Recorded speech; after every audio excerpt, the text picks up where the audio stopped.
Hello and welcome to our channel. For today's video, I'm going to teach you how to type special characters and symbols on iPhone. Before we get started, please don't forget to like and subscribe and click the notification bell for you to be updated to our latest tutorial videos. Without further ado, let's now begin. Here's how to type special characters and symbols on your iPhone. Now, if you're on the keyboard and you wanted to type in special or unique characters that don't initially show up on there, I'm going to show you how to do it.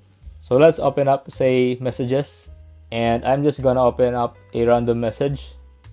Now, the cool thing is there are a lot of hidden special or unique characters right in here, so all you have to do for any of these is just to tap and hold, and it will allow you to choose different options.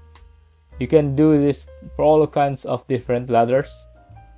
Now you can also do this for symbols as well.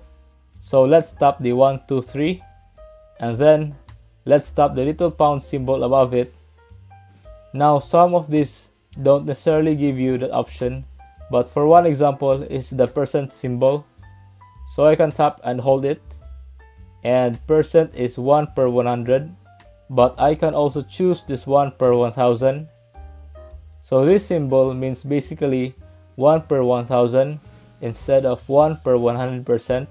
So you can choose a bunch of different cool options. Some of them you tap and hold have like the upside down question mark. Here you tap and hold like this one. Doesn't give me another option to be able to change that. So there are a bunch of different built-in unique and special characters that you can get on here.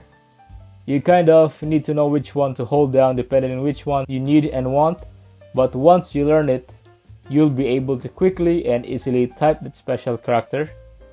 If you find this video helpful, leave a thumbs up, share to your friends, and hit the subscribe button.